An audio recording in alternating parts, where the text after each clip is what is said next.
أعوذ أعوذ بالله من الشيطان الرجيم بسم الله الرحمن الرحيم الحمد لله رب العالمين والصلاة والسلام على أشرف الأنبياء والمرسلين سيدنا محمد وعلى آله وصحبه أجمعين سبحانك لا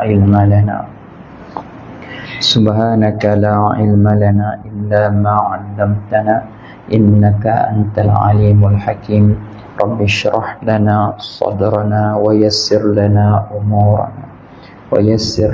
أمورنا واحلل عقدة من لساننا يفقه قولنا ربي زدنا علما نافعا وفهما مستقيما وهداية للصواب ولا حول ولا قوة إلا بالله العلي العظيم ولا حول ولا قوة إلا بالله العلي العظيم ولا حول ولا قوة إلا بالله العلي العظيم إلهي أنت مقصودي ورضاك مطلوبي إلهي أنت مقصودي ورضاك مطلوبي إلهي أنت مقصودي ورضاك مطلوبي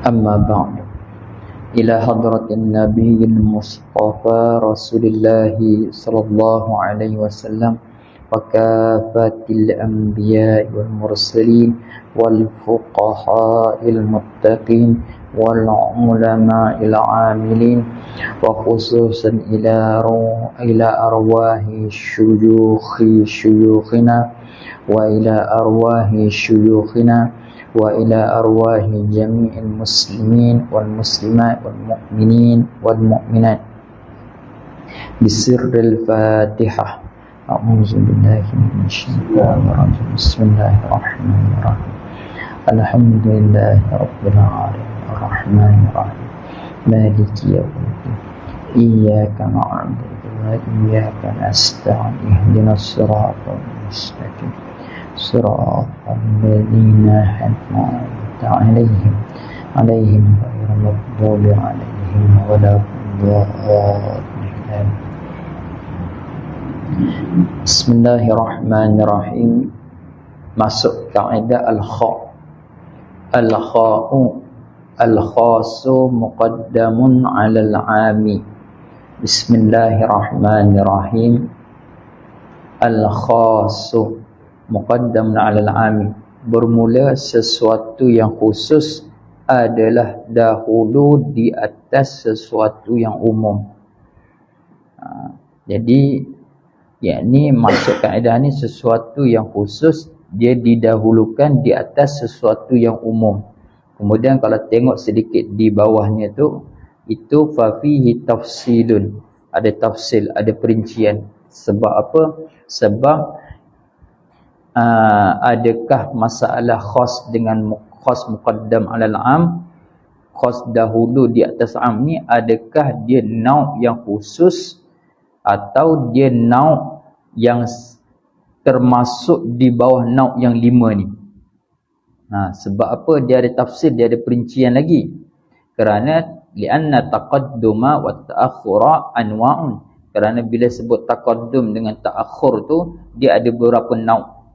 Jadi adakah khas muqaddam alal am dia nau' yang khusus atau dia termasuk di bawah masalah yang akan disebutkan ni? Ada taqaddum bisyaraf, ada taqaddum bitabi'iyah, taqaddum bil'allah, taqaddum bizzaman. Taqaddum bisyaraf dahulu dengan sebab kemuliaan, yakni didahulukan dia dengan sebab dia tu mulia. Yang kedua taqaddum bitabi'iyah, dahulu dengan sebab tabi'i, iaitu secara tabi'i dia tu dahulu. Nanti kita datangkan contoh-contoh satu persatu. Nak terang cerita masalah dulu. Taqdimu bil'illah, dahulu tu dengan sebab bil'illah, dengan suatu sebab. Taqdimun bizzaman, didahulukan dengan sebab masa. Okey, contoh dia lagu mana? Contoh yang pertama kita ambil taqaddum bisyaraf, dahulu tu dengan sebab kemuliaan. Jadi taqaddum bisyaraf ni contoh dia taqaddum alim di atas muta'allim. Dahulukan orang yang alim di atas muta'allimi, di atas orang yang mengaji, orang yang belajar. Jadi dahulukan orang alim di atas muta'allim, ataupun dahulukan orang alim di atas orang jahil. Itu taqaddum tu bisyarah, yakni alim tu mutaqaddam, jahil tu mutaakhir atau muakhir, dikemudiankan. Sebab apa dahulu orang alim di atas orang jahil, atau dahulu orang alim di atas muta'allim, orang yang mengaji? Kerana alim itu mulia dia, dahulu dia dengan sebab mulia. Itu satu. Nanti kita akan cerita khos ni dia duduk di mana, atau dia adakah di nauk yang khusus, di bahagian khusus. Itu taqaddum bisyarah, dahulu dengan sebab kemuliaan. Yang kedua, takdim bitabi'iyah. Takdim tu dahulu tu dengan sebab semula jadi. Tabi'iyah ni dengan sebab semula jadi. Contoh, dahulu hijau pisang di atas kuning pisang. Itu dahulu kat sebut tu dahulu secara tabi'i, secara semula jadi. Dahulu juzuk di atas kul, dahulunya satu di atas dua. Itu semua tu taqaddum bitabi'iyah, dahulu dengan sebab semula jadi. Yakni kenapa didahulukan angka 1, kenapa didahulukan hijau pisang di atas kuning pisang, kenapa dahulu juzuk di atas kul? Kerana dahulu di sini adalah dahulu dengan sebab tabi'iyah, dengan sebab semula jadi. Memang lagu tu hukum alam semula jadi, satu tu dahulu kemudian dua. Hijau pisang tu dahulu, barulah kuning dia. Juzuk itu dahulu, barulah kul dia. Itu contoh takdim bi tabi'iyah, secara semula jadi. Yang kedua, yang ketiga, takdim bil illah. Dahulu dengan sebab bil illah. Illah ni dengan sebab. Dahulukan dengan suatu sebab. Dahulukan sesuatu tu dengan suatu sebab. Contoh, dahulunya gerak jari di atas gerak cincin. Gerak jari dahulu, kemudian gerak cincin. Dari segi musyahadah zahir kita, memang kita tengok gerak cincin dengan gerak jari ini bersamaan. Tapi dari hukum uqala, di sisi uqala, di sisi orang yang membahaskan perbahasan di antara perbahasan taqaddum ta'akhur ni, ada dahulu, ada kemudian. Yakni gerak jari, hasilnya gerak jari itu akan gerak cincin. Maka taqaddum gerak jari di atas gerak cincin itu taqaddum bil illah. Taqaddum tu dengan suatu sebab. Jadi taqaddum bil illah ni bahasa mudah, as-sababu mutaqaddimun, musabbab mutaakhir. Itu musabbab itu terkemudian, sebab itu terdahulu. Dahulu sebab di atas musabbab tu kerana apa? Kerana taqaddum bil illah panggil. Itu taqaddum bil illah nombor 3. Yang keempat, taqaddum biz zaman. Dahulu dengan sebab masa. Contoh, lagu mana taqaddum biz zaman? Yakni taqaddum ayah di atas anak. Dahulu ayah di atas anak. Sebab apa dahulu ayah di atas anak? Kerana taqaddum di sini adalah taqaddum biz zaman.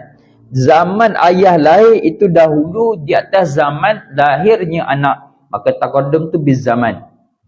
Jadi masalah di sini nak cerita khas muqaddam 'alal 'am, adakah dia nauk yang termasuk di atas nauk yang tadi-tadi yang disebutkan tu, takdim bisyaraf, takdim bitabi'ah, masuk di salah satu daripada 4 tadi, atau dia adalah nauk yang khusus? Wallahu a'lam. Ini saya tak boleh nak detailkan, saya pun masih keliru lagi di sini. Adakah khas muqaddam 'alal 'am dia termasuk di atas nauk yang disebutkan tadi, atau di nauk yang khusus? Wallahu a'lam. Cuma nak cerita kata ada masalah takdim ni, takdim khas di atas am ada. Sesuatu yang khusus didahulukan di atas sesuatu yang umum. Habis itu.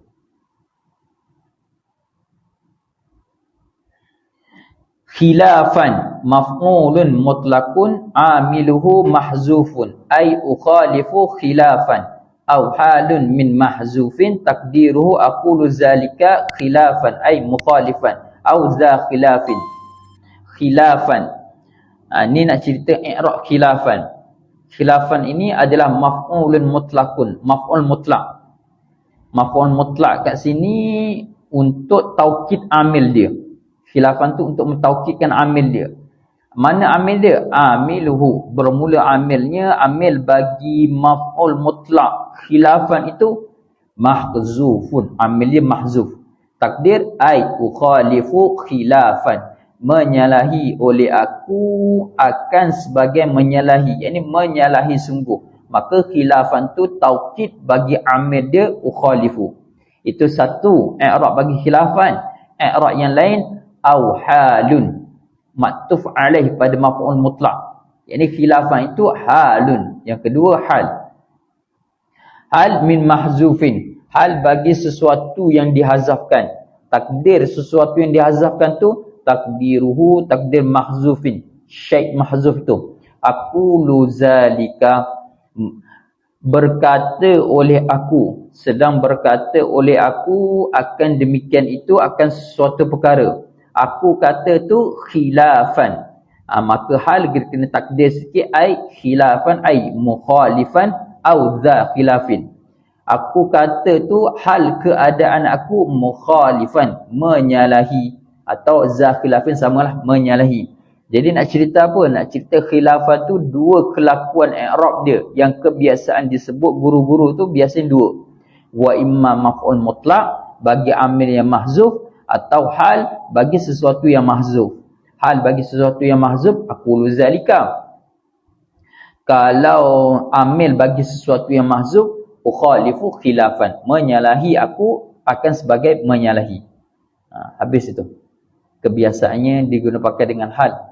Aqulu zalika hala kauni mukhalifan. Itu kebiasaannya. Habis. 32. Ikhtilaful mafhumi wattihadu ma sadaqa. Nahu Zaidun alimun. Jadi yang nombor 19 tu dalam Hasyiah Azhari. Saya pun tak ingat nak catat di muka surat mana, qauluhu mana. Yang ke-32. Ikhtilaful mafhumi wattihadu ma sadaqa. Nahu Zaidun alimun wa ikhtilaful mafhumi wal ma sadaqa. Nahu Zaidun asadun. Ini masalah dekat sedikit masalah bulaghah. Masalah balaghah. Ikhtilaful mafhumi. Bersalahan mafhum. Bersalahan mafhum yakni bersalahan makna. Makna dia berbeza. Tetapi ittihadu ma sadaqa, bersatu ma sadaq, bersatu benda, bersatu zat. Al-ma sadaqah. Al-ma sadaqah ada lain.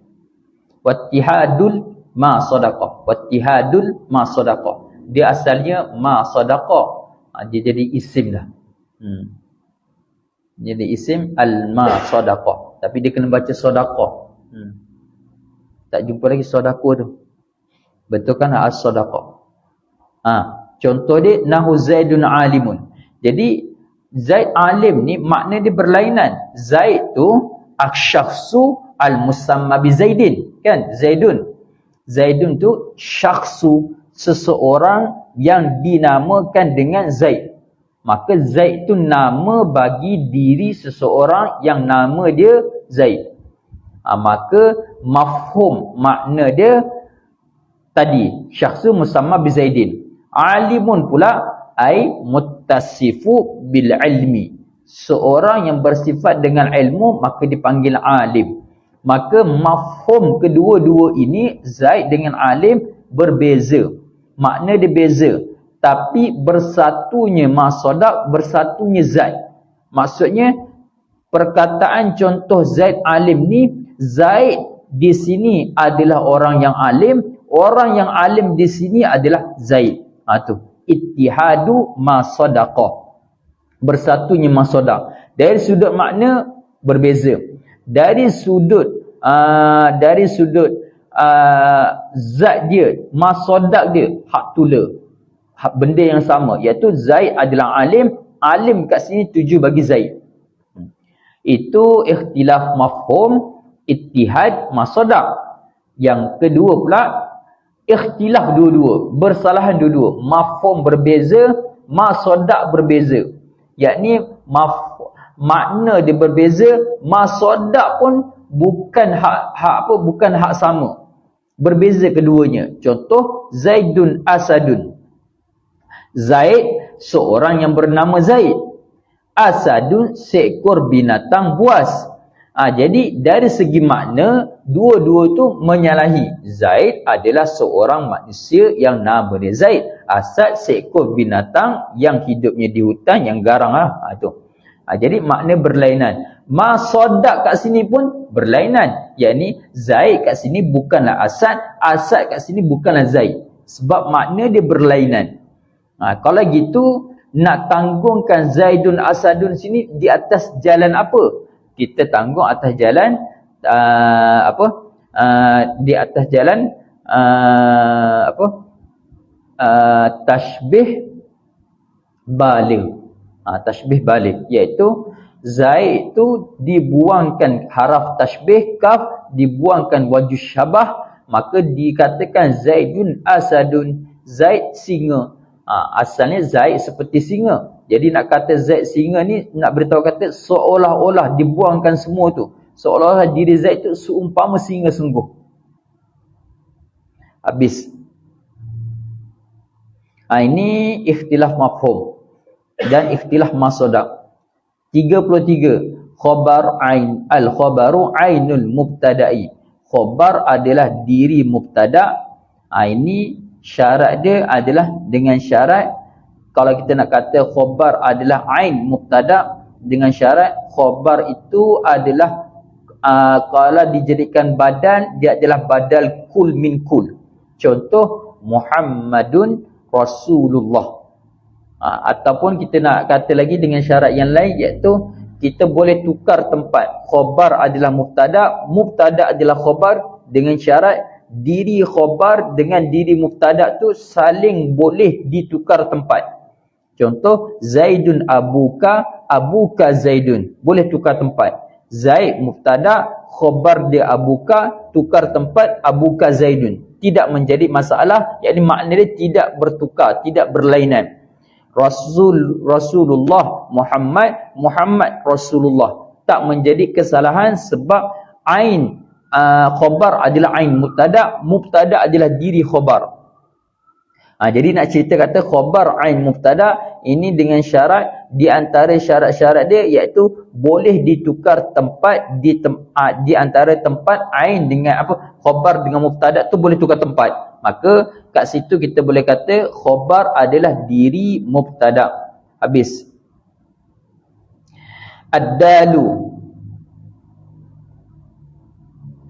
dilalatul fi'li aqwa min dilalatil qawli. Dilalatul fi'li, menunjuk dengan perbuatan itu terlebih kuat daripada menunjuk dengan perkataan.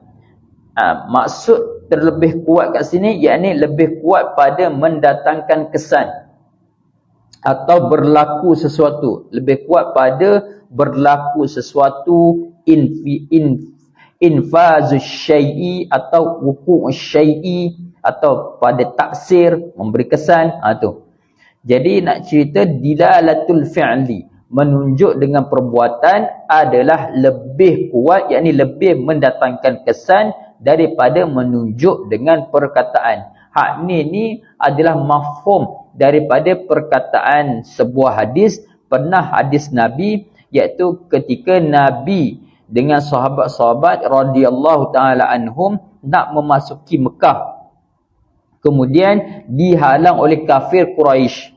Maka mereka hendak, bila nak menunaikan, tak ingat nak buat haji atau umrah, maka bila mereka dah berpakaian dengan haji atau umrah ketika itu, dalam hadis itu tak ingat, kemudian mereka kena tahallul, lepaskan diri mereka dengan ikhram mereka tu.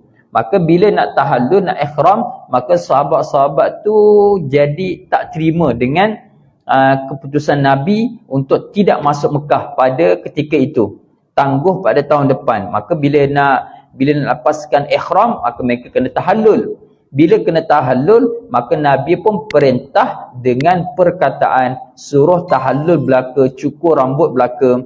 Tapi sahabat tidak melakukan. Bila sahabat tidak melakukan, maka Nabi pun masuk dalam kemah. Diceritakan pada hadis tu, masuk dalam kemah. Jadi Nabi seolah-olah merajuklah, tak tahu nak buat lagu mana. Maka datang seorang sahabat Nabi yang lain, beritahu pada Nabi, kata Nabi tak perlu dah nak kata dengan perkataan, dengan ucapan, tak perlu nak cakap dengan ucapan, bahkan pergi keluar, cukur terus, tunjuk di hadapan sahabat-sahabat yang Nabi sendiri bertahlul. Maka Nabi buat dengan perbuatan tu, maka yang lain terus ikut belaka. Jadi nak beritahu apa? Mula tu Nabi perintah dengan perkataan, tak jadi. Maka Nabi lakukan, tunjukkan dengan perbuatan. Maka lebih memberi kesan daripada tunjuk atau beritahu dengan perkataan. Itu dalam hadis ketika Nabi ditegak dengan sahabat nak memasuki Mekah. Tak ingat buat haji atau umrah ketika itu. Cuma bila dah berihram, maka kena tahallul. Lepaskan pakaian mereka tu, lepaskan mereka tu daripada kelakuan ihram dengan cara tahallul. Bila Nabi cakap dengan perkataan, tak jadi, maka Nabi buat terus dengan perbuatan. Begitu juga dengan kita. Kalau kita nak mengajar anak murid, kalau kita semata-mata cakap dengan ucapan, maka dia tidak mendatangkan kesan mana. Maka kita kena datangkan dengan perbuatan kita. Itu lebih memberi kesan. Mengajar dengan perbuatan, itu lebih memberi kesan daripada mengajar dengan semata-mata perkataan. Habis sekali. Yang nombor 20 tu, contoh yang di atasnya, Zaid Asai sama fi al-mil bayan tashbiha al-balighah, atau dipanggil juga tashbih muakkad. Habis. Ar-ra' ruju'ud dhamiri ila aqrabil mazkuri. Ini di dalam kitab Hasyiah Mukhtasar Abi Jamrah. Hasyiah Mukhtasar Abi Jamrah, kalau tak silap saya dobit, iaitu pada hadis 21. Ada perkataan ruju'ud dhamiri ila aqrabil mazkuri, iaitu kembalikan domir kepada tempat yang paling hampir. Kerana ini kaedah asal untuk marji' domir, untuk tempat kembali domir, iaitu masalah isim domir itu adalah aula dikembalikan pada tempat yang paling hampir. Cuma terkadang pada masalah siyakul kalam atau tarkib kalam, yang ada sebahagian tarkib kalam, dia kena palingkan, alihkan domir pada tempat marji' yang jauh. Cuma nak beritahu kata kaedah ini adalah kaedah asal, kembali domir kepada tempat yang paling hampir. Kemudian ada juga masalah-masalah yang lain, kembali domir itu bukan tempat yang hampir, bahkan tempat yang paling jauh. Ada. Itu kalau kita pergi pada kitab-kitab yang besar-besar, kita akan jumpalah. Habis itu. As-sinu. As-sakinu iza hurrika bil kasrati. Ini pun maklum di sisi orang yang mengaji ilmu saraf atau orang yang mengaji qiraah. Li'annal araba taruddud dhamira li aqrabil mazkurin. Dhamira taruddu.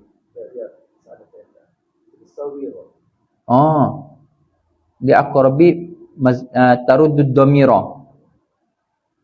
Betul kan kalau li'annal araba taruddud dhamira, mengembalikan oleh orang Arab tu.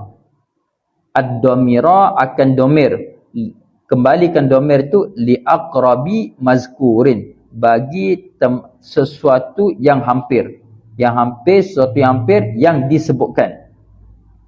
Suatu hampir yang disebutkan, ini disebutkan pada kalam sabik. Sebab masalah domir, tempat dia kembali adalah pada kalam sabik, pada kalam tarkib kalam yang sebelum dia. Habis. Dia ada juga kaedah yang serupa, audud dhamir ila aqrabi mazkuri. Habis itu as-sakinu iza hurrika bil kasrati. Ni kaedah ni maklum di sisi orang yang mengaji akan musarraf dan orang yang mengaji qiraah dia maklum, iaitu as-sakinu haraf yang sakin. Iza hurrika jika dibaris akannya akan haraf yang sakin tu, maka hurrika jawab, hurrika dibaris akannya akan haraf yang sakin tu dengan kasrah. Contoh masalah, kita ambil contoh masalah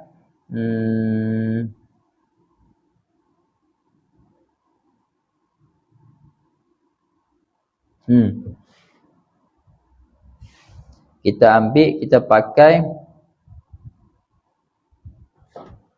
contoh,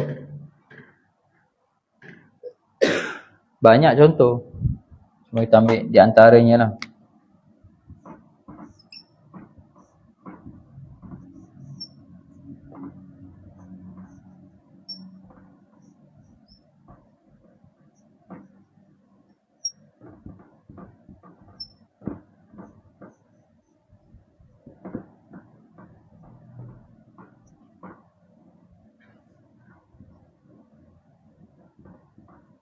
Buatlah kat sini lah.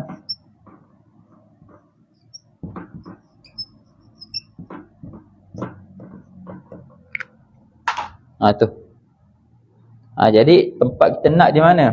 Tempat kita nak lafaz ta'kul tu. Asalnya dibaca dengan ta'kul. Iaitu fi'il mudhari' yang dijazamkan dengan sebab masuk la nahi. Jadi fi'il mudhari' di situ dijazamkan dengan sebab masuk la nahi.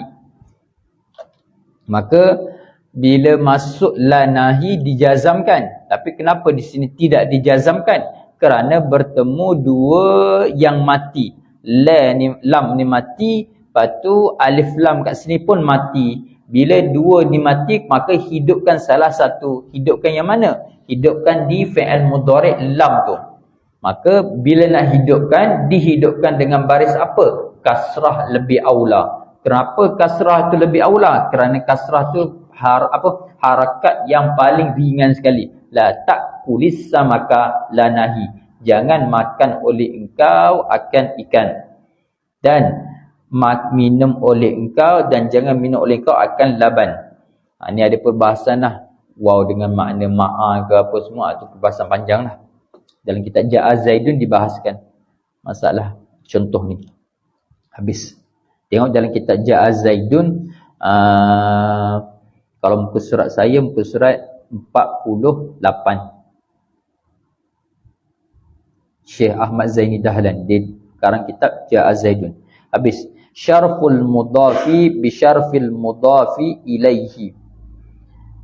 Ini boleh tengok dalam hasyiah Imam Sawi di atas tafsir Jalalain surah Kahfi. Surah Kahfi ayat perkataan ala abdihi. Itu suratul Kahfi ala abdihi tu. Dia ada sebut sikit al-idafatu litashrifil mudhafi. Ini mafhum dari perkataan Imam Sawi, idafah untuk mentashrifkan mudhaf. Jadi nak beritahu kata ada masalah idafah ni, nak muliakan mudhaf, maka nak muliakan mudhaf tu dengan sebab didatangkan sesuatu mudhaf ilaih. Syarful mudhafi, mulianya mudhaf dengan sebab kemuliaan mudhaf ilaih. Contoh dia banyak. Contoh dia terlampau banyak. Contoh Rasulullah, sahabatun Nabi,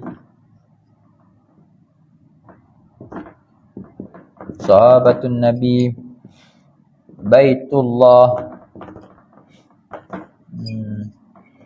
Jadi semua ni di depan ni dipanggil mudhaf, di belakang ni panggil mudhaf ilaih. Gabungan dua tu dipanggil idafah. Jadi nak cerita apa sini? Nak cerita kata bahasa mudah kita memahami idafah ni adalah sandaran, yakni depan tu sandarkan suatu perkataan di hadapan kepada perkataan yang kedua, kalimah yang kedua. Maka kalimah yang pertama tu adalah jadi mudah kata idafah ni, minta maaf, idafah ni adalah dua kalimah yang berbeza makna. Idafah ni dua kalimah yang berbeza makna, membawa makna yang tersendiri, kemudian disandarkan, maka dia isyarat di atas satu makna. Asalnya dia makna yang berlainan. Rasul dengan makna semata-mata utusan, sahabat dengan semata-mata sahabat. Saya boleh jadi sahabat kepada awak boleh sahabat jadi sahabat, semata-mata sahabat. Baitun pun sama, semata-mata rumah. Jadi mudhaf ini tidak ada apa-apa nilai jika tidak disandarkan kepada mudhaf ilaih. Jadi nak cerita apa? Jadi kalau gitu mulianya mudhaf ini dengan sebab mudhaf ilaih, dengan sebab sandaran dia. Jadi nak cerita kata kemuliaan sesuatu mudhaf dengan sebab tempat sandaran dia mudhaf ilaih. Lagu tu juga kita nak buat contoh yang lain seperti kulit kambing. Kulit kambing itu kita jadikan mudhaf. Kalau kulit kambing tu bersandar dengan mudhaf ilaih welcome, welcome, tulisan welcome tu, apa akan jadi dekat kulit kambing tu? Dia akan dipijak-pijak kan? Dia akan diletakkan di tapak kaki. Tapi kalau kulit kambing tu bersandar dengan ayat Quran, apa akan jadi dengan dia? Mulia dia. Jadi nak cerita apa? Mulianya kulit kambing tu bukan dengan sebab diri dia, bukan dengan sebab diri dia, iaitu dengan sebab dia tu mudhaf, tapi dia tu mulia dengan sebab mudhaf ilaih, iaitu tempat sandaran dia tu. Botol kaca mudhaf, tidak ada apa-apa harga sangat kalau disandarkan dengan kicap, disandarkan dengan cuka. Tapi kalau botol kaca tu disandarkan dengan mudhaf ilaih, madu, harga dia melambung tinggi. Jadi nak cerita apa? Nak cerita kemuliaan mudhaf bukan pada diri mudhaf, bahkan diri mudhaf ilaih. Lagu tu juga kita, kalau kita nak mulia, maka kita sandarkanlah kepada mudhaf ilaih yang mulia. Tengok kita nak isi apa kat dalam diri kita, tubuh kita.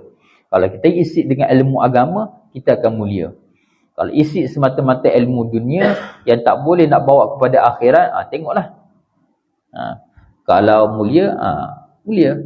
Kalau tak mulia, tu wallahu alam. Cuma kemuliaan seseorang tu adalah pada agama dia, pada ilmu agama dia tu. Dalilnya mana? Dalilnya yarfa'illahu alladhina amanu minkum walladhina utul ilma darajah. Habis. Jadi kita dosa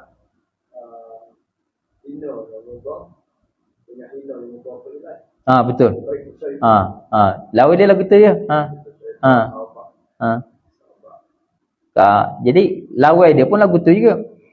Hinanya mudhaf tu dengan sebab tadi mulia.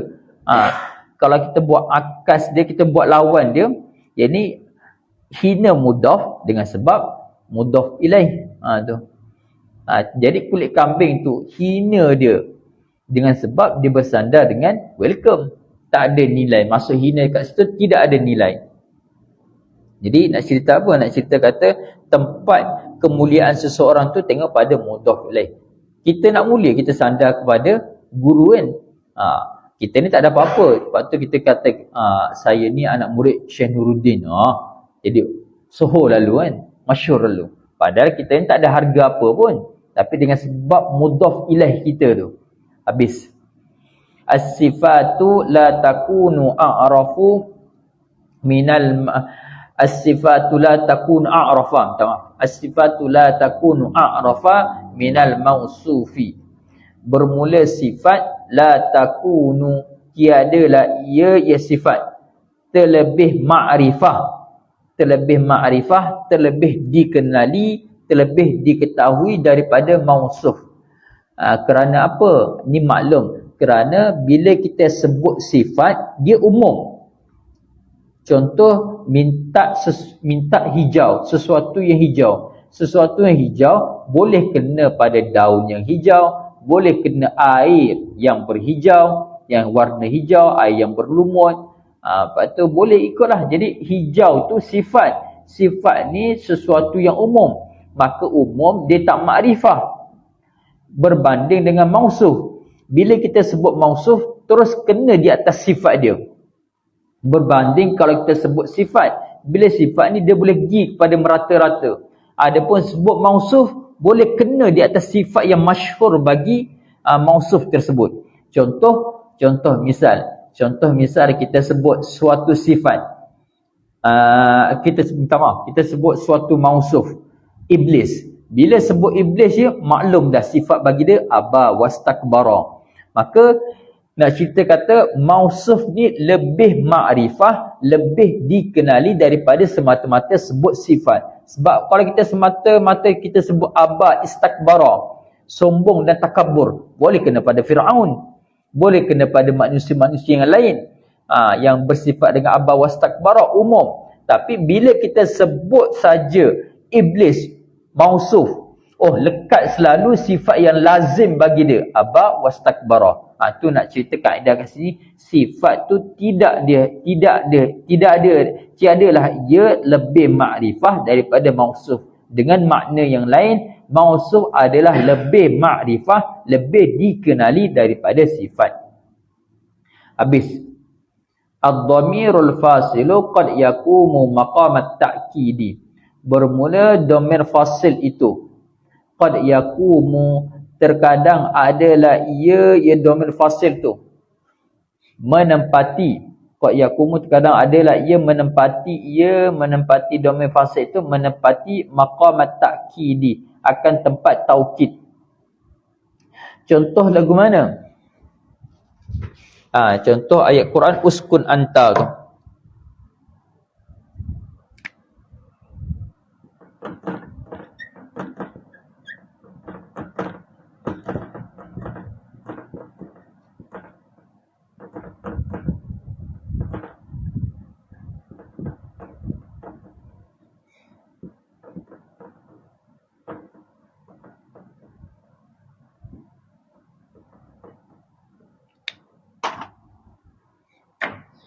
Jadi contoh kat sini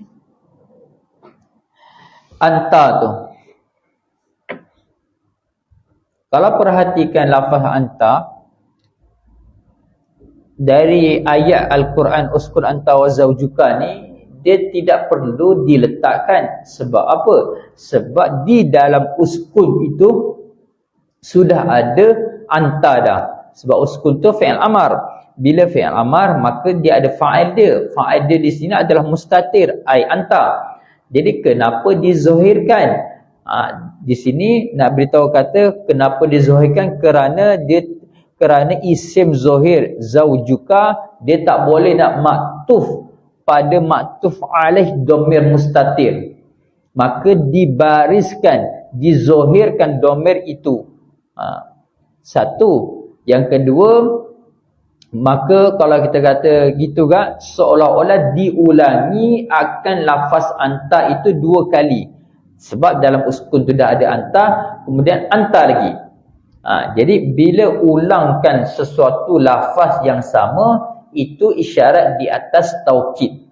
Tikrarul lafzi yadullu ala taukid. Mengulangkan lafaz itu isyarat di atas taukid, menguatkan. Kita ulang lafaz yang sama, itu isyarat di atas taukid kuat. Contoh kita kata kat girlfriend kita, kata kat gawe kita, girlfriend kita. Contoh misal, pergi engkau. Kita kata dengan dua kali. Pergi. Kita kata dengan dua kali, pergi engkau. Padahal kita kata dengan sekali ucapan itu memadai untuk kita suruh dia pergi sungguh daripada hidup kita ni. Kita cakap sekali dah, faham dah, hasil dah maksud, pergi engkau. Tapi kenapa diulangkan dua kali? Pergi engkau. Kerana isyarat di atas taukid. Ulangkan lafaz isyarat di atas taukid, yang ini suruh dia pergi sungguh daripada hidup kita. Itulah isyarat di atas anta yang ada pada lafaz Quran uskun anta tu diulangkan dua kali. Anta yang zohir, kemudian di dalam dia ada anta lagi. Habis itu. Tu jadi nak cerita kata anta kat sini ni dhamir fasil. Kan anta kat sini dhamir fasil. Dia pisah daripada uskun tu. Qad yaqumu terkadang menempati ya anta ini maqam takkid. Pada tempat taukid kan. Ini dhamir fasil ni, dhamir yang bercerai daripada uskun ni. Jadi kalau gitu, kalau kita takdirkan di dalam uskun ni ada juga lafaz anta, maka dah ada dua anta.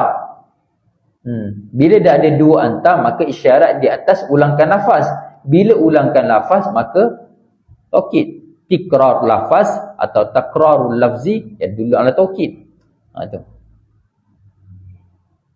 Dia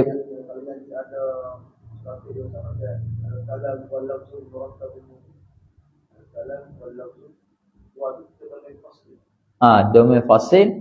Dia sebab saya letakkan kod kat sini, dia terkadang dhamir fasil terkadang boleh menempati taukid. Kat situ kat situ pun al-kalamu huwal lafzu. Kalam huwal lafzu. Dhamir fasil, huwa tu dhamir fasil kan. Kalau kita kata dia dhamir fasil, kita tak kata dia sebagai mubtada yang kedua kan. Kata dia sebagai dhamir fasil, maka boleh tak dimasukkan di atas kaedah ini? Mungkin boleh, dengan isyarat kata huwa itu marji' dia tetap adalah al-kalamu. Jadi seolah-olah kata kalam, huwa kalam itu adalah lafaz murakkab mufid. Dengan kita tengok huwa itu adalah ditengok pada marji' dia, iaitu al-kalamu. Jadi seolah-olah kalam kat situ ada dua lafaz, al-kalamu huwa al-kalamu. Jadi seolah-olah berkata al-kalamu al-lafzul murakkabul mufidu bil wad'i. Bahasa mudah ini, nak beritahu kata dhamir fasil ni kadang-kadang qad yaqumu, kadang-kadang dia menempati, boleh tempat duduk pada tempat taukid. Dengan syarat taukid kat sini ni taukid lafzi, iaitu diulangkan lafaz tu, bukan taukid yang menggunakan adawatut taukid tu. Habis.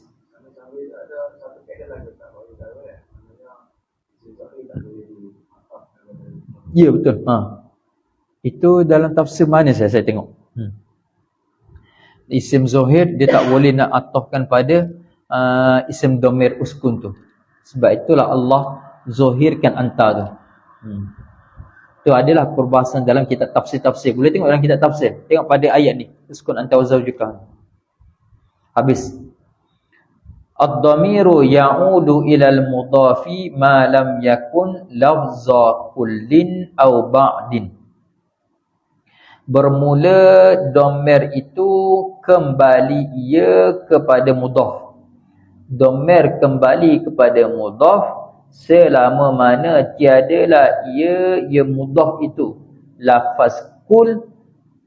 Tidak dhamir tu selama mana mudhaf itu bukan lafaz kul atau bukan lafaz ba'du. Ni saya tak ingat dalam contoh, cuma nak beritahu kata masalah kat sini contoh, sekadar yang contoh buat ayat sendirilah, buat ayat sendiri. Saya buat ayat sendiri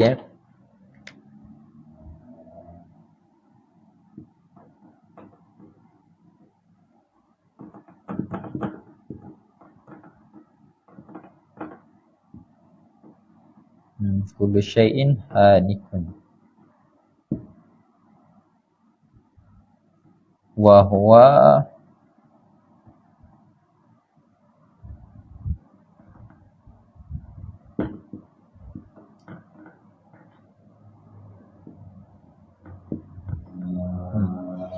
Jadi nak cerita kata dhamir ni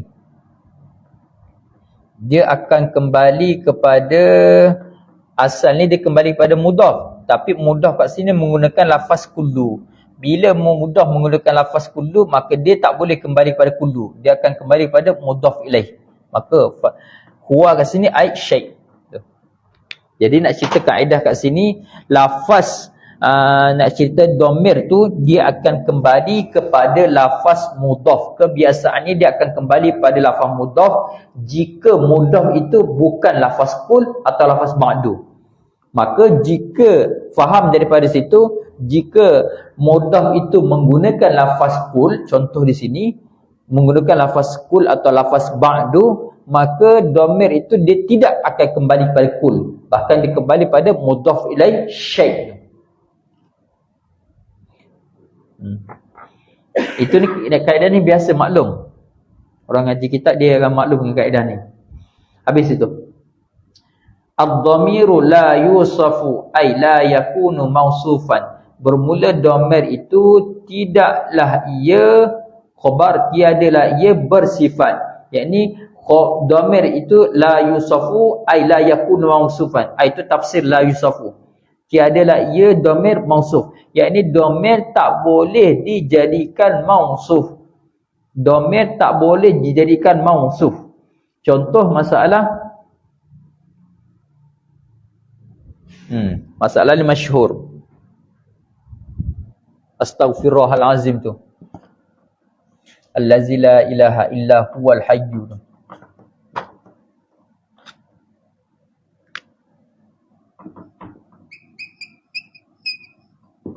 Astaghfirullah azim. Allazi la ilaha illa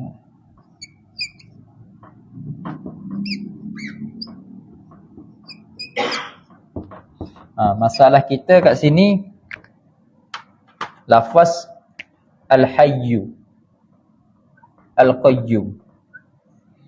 Adakah dibaca dengan hayyu al-qayyumu atau dengan harakah yang lain? Jadi tengok kat sini. Kalau kita nak baca dengan al-hayyu, itu dengan sebab apa? Kalau kita baca dengan hayyu, kalau baca yang selain daripada hayyu itu dulu, takdir yang lain tu baca dengan hayya. Baca dengan hayya dulu. Minta maaf, buat baca dengan hayya.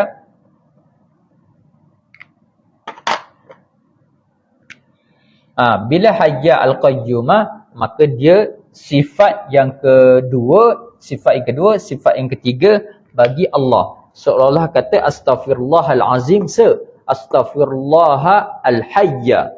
Aku minta ampun kepada Allah Ta'ala yang bersifat dengan hayyu, yang bersifat dengan al-qayyumah. Itu kalau kita menggunakan hayya qayyum, sifat bagi Allah, sifat sani, sifat salis. Kalau baca al-hayyu, hak masyhur ni, al-hayyu al-qayyum, adakah boleh dijadikan sifat bagi huwa?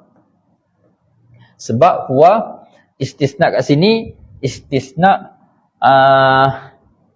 kat sini pada istisna la ilaha illa huwa. Kalau kalam biasa la ilaha illallahu kan? La ilaha illallahu.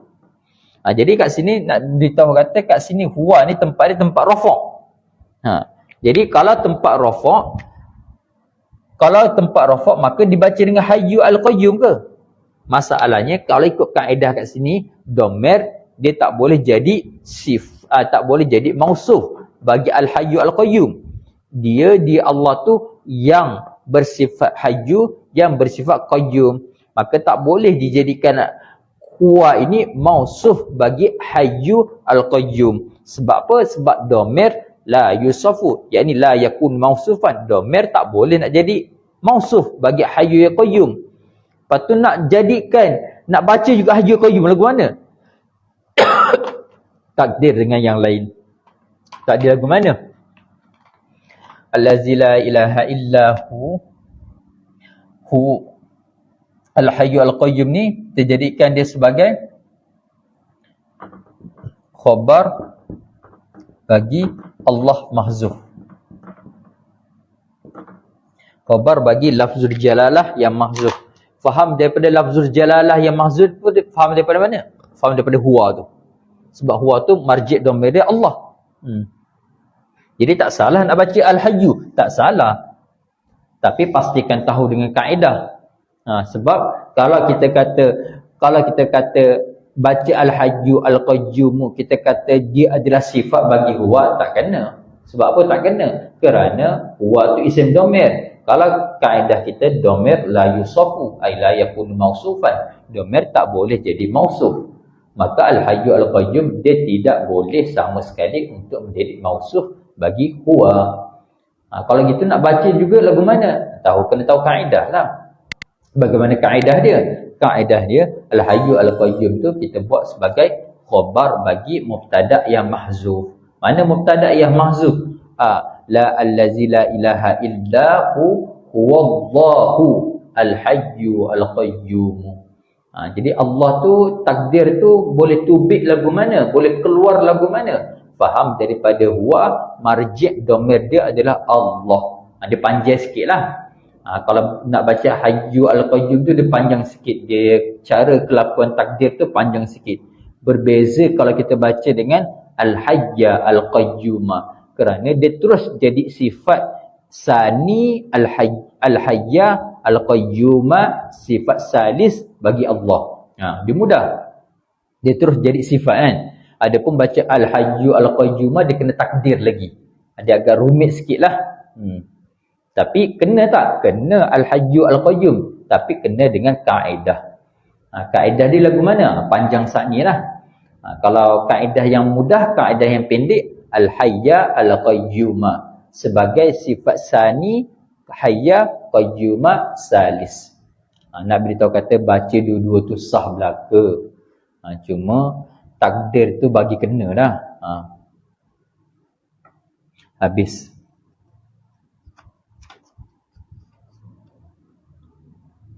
Bismillahirrahmanirrahim.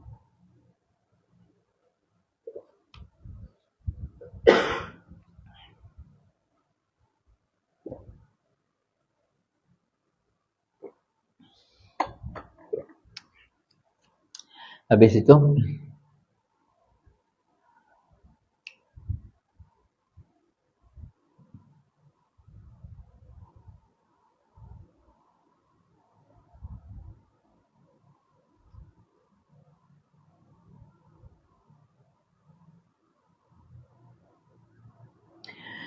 Audud dhamir al-ainu. Audud dhamiri ila mutaakhirin lafzan la rutbatan. Kembali dhamir kepada mutaakhirin ay marji' ilai al-mutaakhiri. Kembali dhamir kepada tempat rujuk dhamir mutaakhir. Mutaakhirin ay al-marji'i ilaihi al-mutaakhiri. Bubuh sikit alilam lah. Kembali domir kepada marji'ilah mutaakhir itu kembali domir kepada sesuatu yang akhir. Biasanya domir kembali kepada sebelum, ni kembali di akhir, jadi kembali di hadapan, bukan kembali di belakang. Maka kembali itu lafzan saja pada lafaz, la rutbatan, pada lafaz saja. Iktibar lafaz kembali kepada belakang. Iktibar hakikat sebenar rutbatan tu dari segi rutbah kedudukan dia tak boleh domir kembali kepada depan, bahkan kembali dia marji' domir dia adalah di belakang pada kalam sabik, bukan pada kalam lahik. Ini contoh, saya minta maaf tak dan nak tengok, cuma maklum di sisi kita rujuk domir tu mesti pada kalam sabik, bukan pada kalam lahik. Kalam sabik itu kalam sebelum dia. Tarkib kalam, suatu tarkib kalam, jika sebelum dia ada suatu tarkib kalam yang lain, maka sesuatu tarkib kalam yang lain sebelum kalam tersebut dipanggil kalam sabik. Kalau tarkib kalam itu selepas dia ada suatu tarkib kalam yang lain, maka tarkib kalam yang duduk selepas dia itu dipanggil tarkib kalam lahik, al-lahiqu. Habis. Maka aula bagi kaedah bagi domir, minta maaf, kaedah bagi domir dia kembali pada kalam sabik, bukan pada kalam lahik. Habis. Al-ubudiyyatu asyrafu awsafi, minta maaf baca dofa. Al-ubudiyyatu asyrafu awsafin nabi sallallahu alaihi wasallam. Ini adalah kaedah yang difahami daripada surah Al-Kahfi tu. Ketika Allah nak panggil Nabi Isra' dan Mi'raj tu, Allah panggil subhanallazi asra bi'abdihi. Allah tak guna rasulihi, Allah tak guna habibihi, tak. Allah guna abdihi. Maka isyarat kat situlah keluarnya kaedah ubudiyah. Sifat hamba ini adalah asyrafu awsafin, adalah semulia-mulia sifat bagi Nabi SAW. Jadi sifat paling mulia daripada Nabi adalah ubudiyah. Kerana inilah Allah Ta'ala memanggil Nabi ketika Isra' Mi'raj tu. Isra' yakni perjalanan Nabi daripada Baitillah pada Baitul Maqdis. Itu Isra'. Sebab tu Allah kata subhanallazi asra bi'abdihi lailan min. Mula Isra' tu daripada Masjidil Haram ila Masjidil Aqsa. Jadi daripada Masjidil Haram kepada Masjidil Aqsa itu Isra'. Adapun daripada naik Masjidil Aqsa naik ke atas tak dipanggil dah Isra', dipanggil Mi'raj. Tu Isra' dan Mi'raj. Isra' tu jalan, Mi'raj tu naik ke atas. Habis.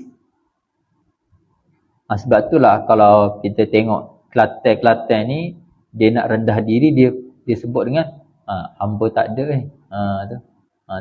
Banyak bahasa Kelantan ni dia nak meh-meh pergi kepada bahasa Arab, kaedah bahasa Arab. Rumit ni rumit, rawamit.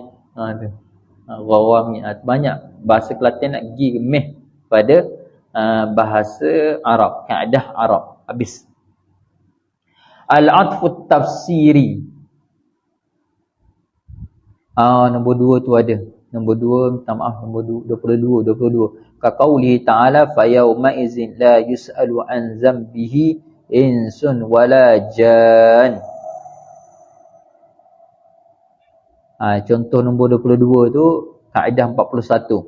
Seperti firman Allah Ta'ala fa yauma idzin, maka pada hari itu, pada hari yaumul mahsyar tu,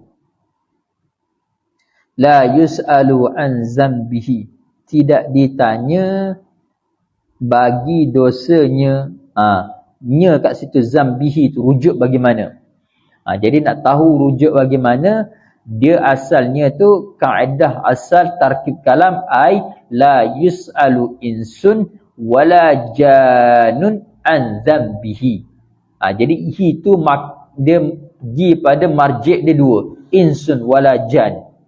Kalau tengok pada segi tarkib kalam Quran, insun wala jan, dia duduk pada selepas daripada domir. Jadi adakah dia kembali, domir tu kembali pada marji' ilaih yang di hadapan? Hakikatnya tidak. Sebab apa? Kerana hakikat domir tu dia kembali marji' domir pada sebelum. Jadi kat sini pada kalam Quran ni, dia kembali secara mutaakhirin, kembali pada marji' domir insanun dan janun. Mutaakhir itu lafzan saja, pada lafaz. Pada segi rutbatan, kedudukan, bukan kembali pada hadapan, bahkan kembali pada sebelum dia. Nak tahu lagu mana? Susun balik ai la yus'alu insun wala janun an dzambihi. Tu. Itu rujuk insanu wala jan. Habis itu. Al-atfu tafsiri, al-atfu li tafsiri iza kana bima'na wahidin. Al-atfu li tafsir, bermula atau tafsir ni. Atau tafsir ni dinamakan, panggil atau tafsir ni bila? Iza kana, jika adalah ia atau tafsir ni dengan makna yang satu. Yakni kalau atau tafsir ini contoh dia di bawah tu, jazakallahul ajra wassawaba. Jadi ajra kat situ maktuf alaih, wassawaba tu maktuf. Jadi maktuf tu diatafkan pada maktuf alaih ajra tu. Kalau dari segi makna sama je. Maka kat sini ataf pada kata waw tu boleh kata ataf tafsir. Nak menerangkan ajra tu ai as-sawabah. Seolah-olah takdir dengan ai al-ajra ai as-sawabah. Dia ada syarat lah atau tafsir ni maktuf kat situ lebih wadih, lebih awdah, lebih jelas daripada maktuf alaih. barulah boleh dikatakan waw pada kata wasawaba tu ataf ditafsir, dengan syarat maktuf lebih wadih, lebih jelas daripada maktuf alaih. Habis. Adatul mutaqaddimina yazkuruna al-kalama awwalan mufassalan summa yazkurunahu mujmalan. Adatul mutaqaddimin, adat bagi ulama-ulama terdahulu, yazkuruna, menyebut oleh mereka itu, mutaqaddimin tu orang dahulu menyebut akan sesuatu kalam, dia sebut akan sesuatu kalam awalan, pada mula-mula sekali. Kalam yang disebut awal itu mufassalan, perinci. Kalam yang disebutkan awal-awal itu diperinci, kemudian disebut seterusnya, summa yazkurunahu, kemudian menyebut akannya, akan kalam tersebut mujmalan, secara ijmal. Ini adab mutaqaddimin. Adapun adab mutaakhirin dia akas. Ini kaedah tasnif, ni sebenarnya kaedah tasnif, iaitu kaedah tasnif ulama-ulama dahulu. Dia pada perbahasan ilmu kitab, kebiasaannya dia akan tuliskan kalam dia itu secara tafsil, perinci. Dia perincikan satu persatu, kemudian penghujung kalam tu dia akan buat secara ijmal.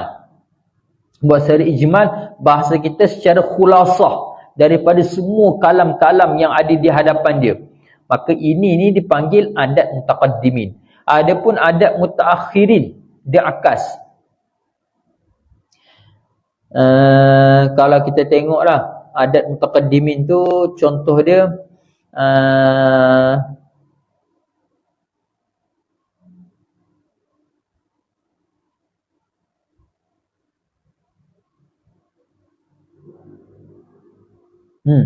kita boleh tengok dalam kitab Jurmiyah. Ambil Jurmiyah pun tak apa. Tengok bab ma'rifah alamatul i'rab.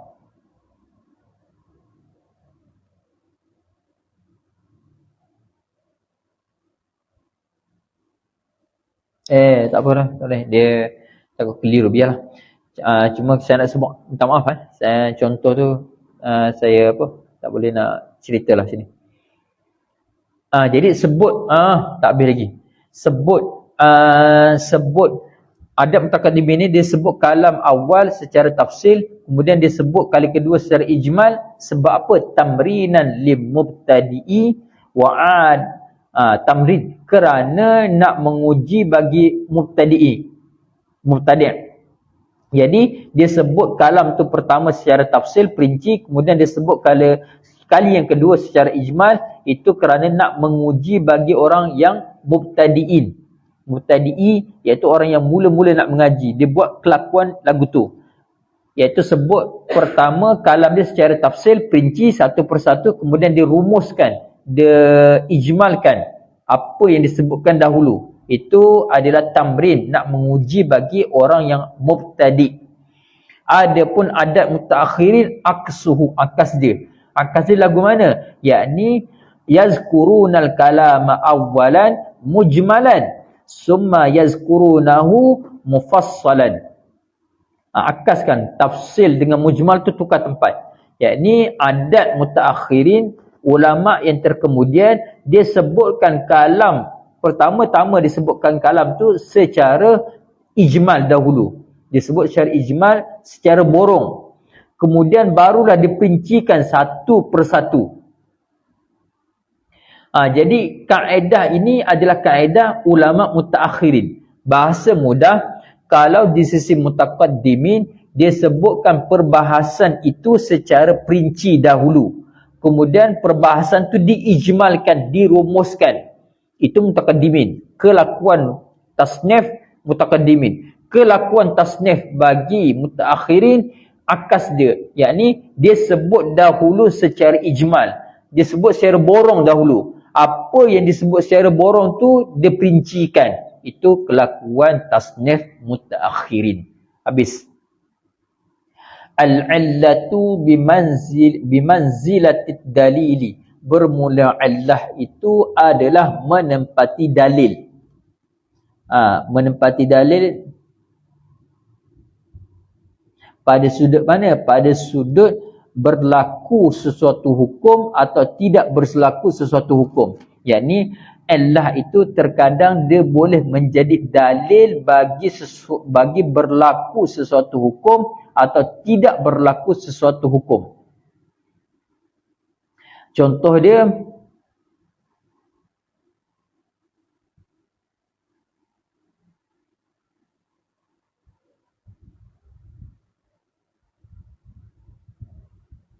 minta maaf.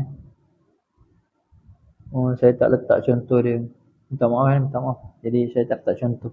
InsyaAllah lah kalau saya dan ingat, saya akan rujuk kembali lah masalah illa tu bimanzilatil talib.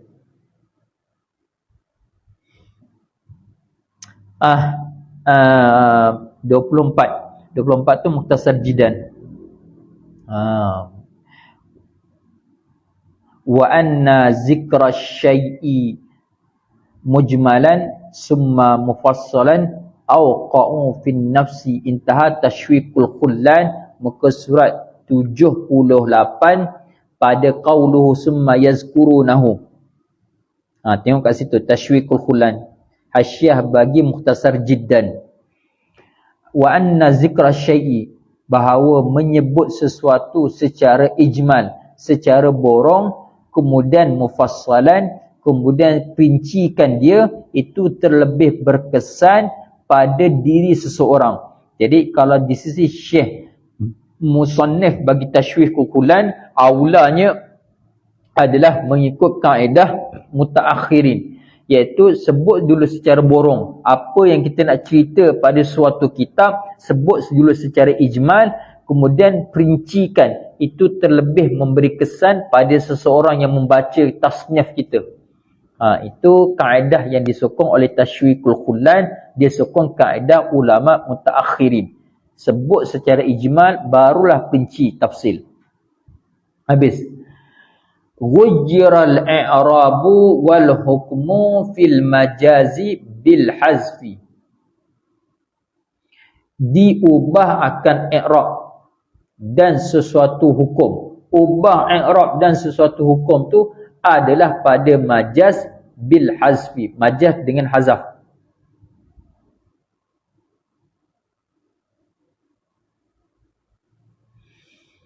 Contoh, yakni berubah i'rab, kelakuan suatu i'rab kalimah dan hukum bagi sesuatu kalimah tu berubah, itu berlaku pada majaz bil hazfi. Contoh masalah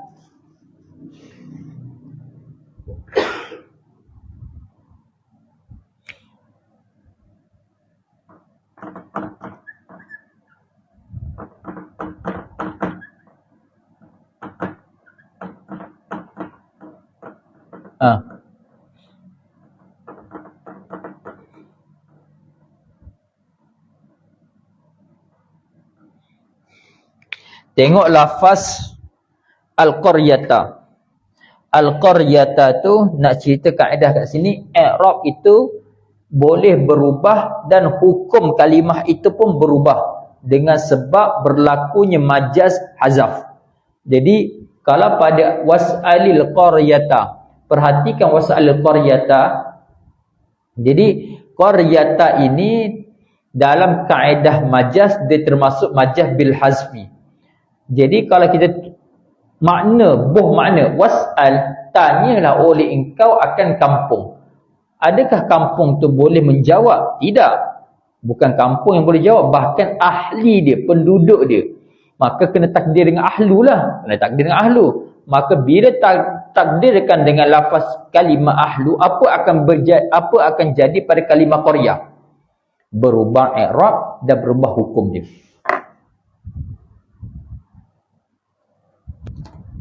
Bila takdir saja ahlu, ahla kat sini ahla, was'al ahla qaryati. Tadi baca qaryata, ni kat sini tiba-tiba baca qaryati. Kerana apa? Kerana ditakdirkan dengan cara majaz bil hazfi. Kerana itulah nak beritahu kaedah kat sini, majaz bil hazfi, dia mengubahkan hukum bagi suatu kalimah dan i'rab bagi suatu kalimah. Kalimah qaryata tu berubah dengan sebab majaz bil hazfi. Was'al ahlal qaryati, tanyalah oleh kau akan penduduk kampung itu. Asalnya qaryata, zuhir maf'ul bih. Tidak, dia adalah hakikatnya zuhir tu maf'ul bih. Hakikatnya adalah mudhaf ilaihi bagi mudhaf mahzuf. Habis. Sikit ya. Faqad al-fa'u. Al-fa'u litazyinil lafzi wa qila lidilalati ala syartin muqaddarin. Faqad, nak cerita faqad. Al-fa'u tak ada fa', faqad diri fa' tu. Litazyinil lafzi. Ada yang mengatakan fa pada kata faqad itu untuk menghiaskan lafaz.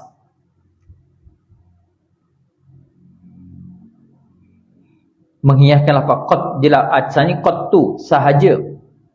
Asalnya qad. Tapi dimasukkan fa tu untuk apa? Tazyinil lafzi, nak menghiaskan lafaz qad tu. Itu satu pendapat. Satu pendapat lidilalati ala syartin muqaddarin. Isyarat di atas fa kat itu tunjuk di atas syarat muqaddar. Lagu mana syarat muqaddar? Tengok kat bawah tu 27. Oh, yang atas tadi wujiran i'rab tu, itu mafhum daripada hasyiah Syekh Ahmad Sawi bayan fa'alal awwali ay qaulul awwal. Pendapat yang pertama, qaulil awwali, iaitu fa untuk tazid, untuk menghiaskan lafaz qad tu. Maka qad tu itu ismun. Qad tu adalah ismun. Qad tu adalah ismun. Kalau guna pendapat pertama, fa untuk didatangkan untuk menghiasi lafaz semata-mata, maka qad tu adalah ismun, isim dengan makna hasbu, cukuplah, memadailah. Sebab itulah sahaja, yang ni isyarat dia atas cukup dah, padai dah, memadai dah. Atau dengan makna au bimakna fi'lil amri ai ikfi. Cukup dah, ikfi haza, cukup dah, padai dah. Jadi nak cerita kata kalau guna qad tu fa litazyini lafzi, maka lafaz qad tu boleh iktibar dua, wa imma ismun bimakna hasbu, atau bimakna qad tu adalah fi'il amar ai ikfi, dengan mana ikfi lafaz qad tu lah kan. Itu satu. Jadi pendapat yang pertama qad tu.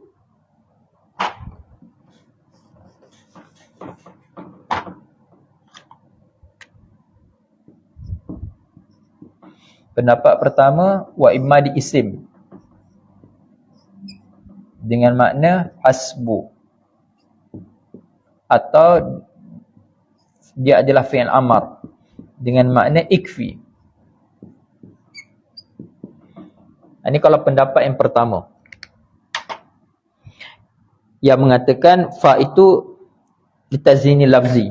Yang kedua, wa 'ala sani ay wa 'ala qauli sani, pendapat yang kedua, iaitu fa kat situ isyarat di atas syartin muqaddarin, bermakna kalau guna yang kedua, maka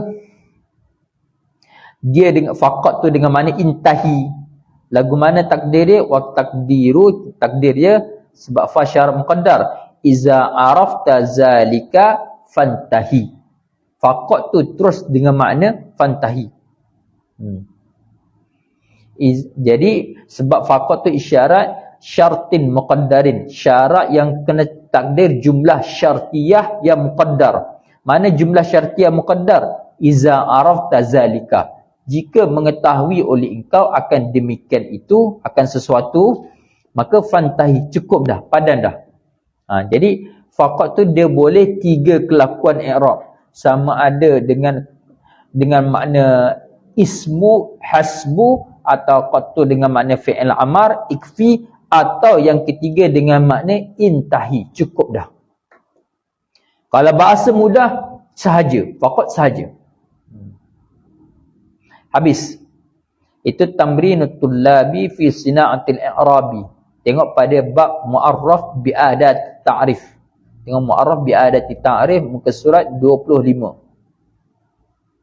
Habis.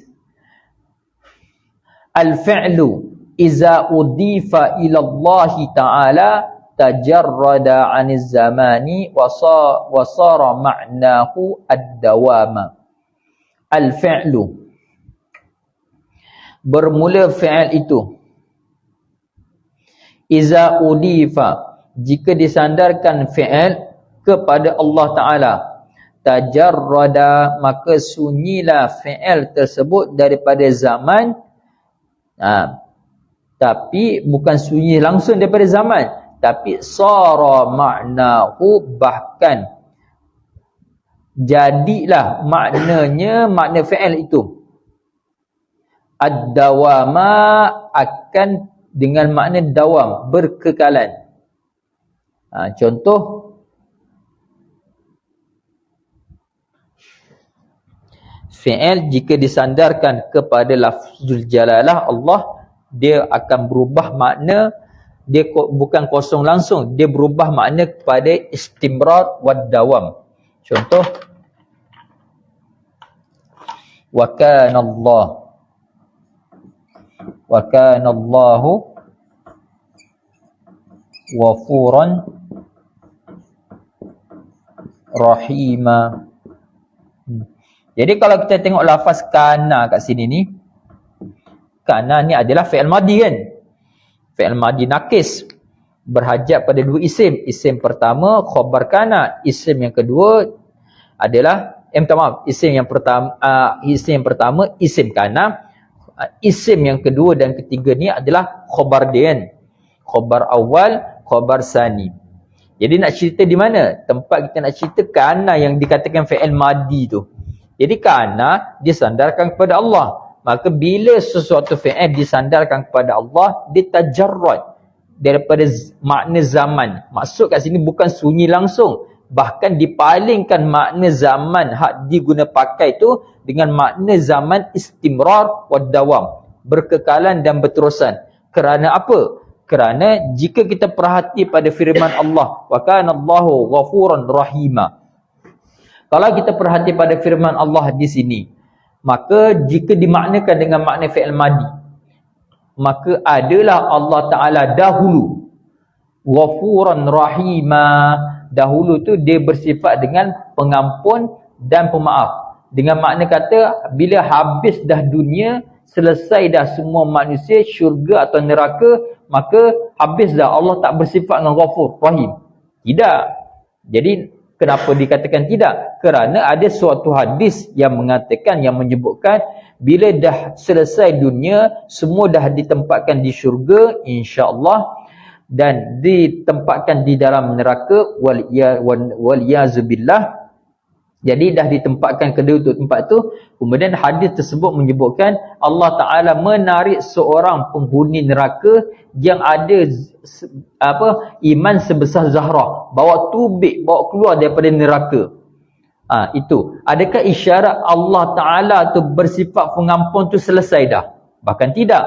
Allah Ta'ala bersifat pengampun dan pengasihan itu kana istimrar wad dawam, berkekalan dan berterusan. Walaupun sekalipun dunia dah selesai, semua syurga atau neraka dah selesai, ada iman sebesar Zahra, penghuni neraka, Allah bawa keluar. Sebab apa? Sebab kana kat sini dengan makna istimrar wad dawam, bukanlah dengan makna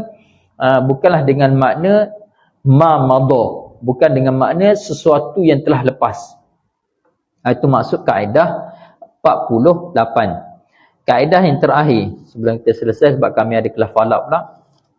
InsyaAllah minggu depan tu nak try habiskan insyaAllah. Sebab dah sampai setengah dah. InsyaAllah minggu depan boleh habis insyaAllah. Sekali lagi insyaAllah.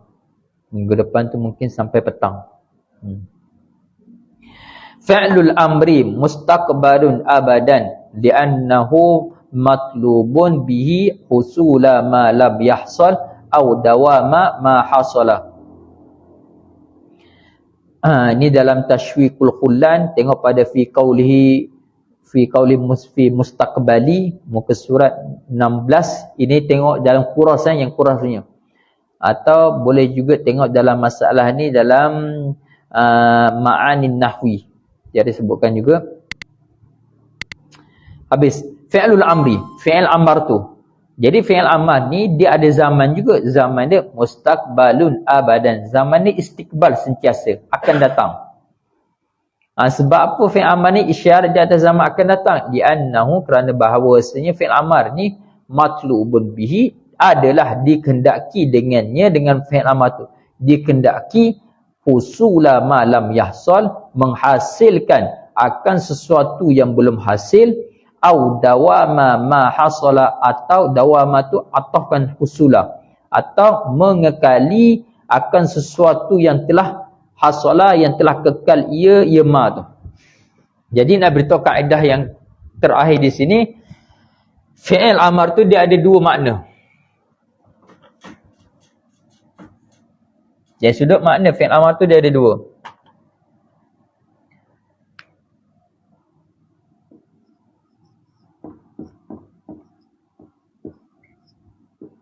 Pertama, usulu malam yahsal. Kedua, dawama ma hasala.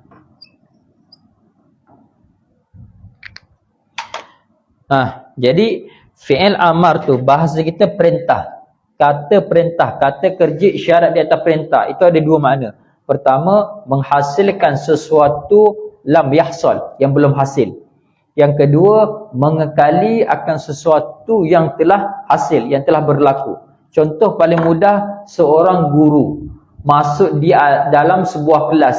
Yang ada di dalam kelas tersebut, pelajar yang duduk, pelajar yang berdiri. Jadi, macam-macam. Ada yang duduk, berdiri, tidur, apa semua. Jadi, apa yang tidur tu berdiam kan, tidur takkan dia nak kata kan. Lepas tu macam-macam kelakuan. Jadi guru tu masuk, dia terus kata kepada pelajar, semua pelajar tu semua duduk. Tadi pelajar yang duduk tu, yang dah duduk tu,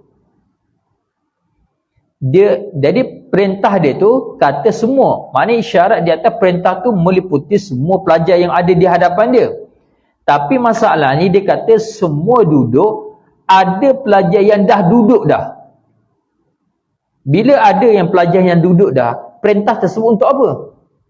Perintah tersebut untuk dawam mahasolah. Yakni seolah-olah perintah tu nak kata kat pelajar yang dah duduk tu, yang dah duduk tu kekal oleh engkau dengan keadaan duduk yang kau dah berlaku, yang kau dah lakukan perbuatan duduk, maka kekallah oleh engkau. Jadi isyarat di atas perintah tu mengekali sesuatu yang telah kekal, yang telah berlaku.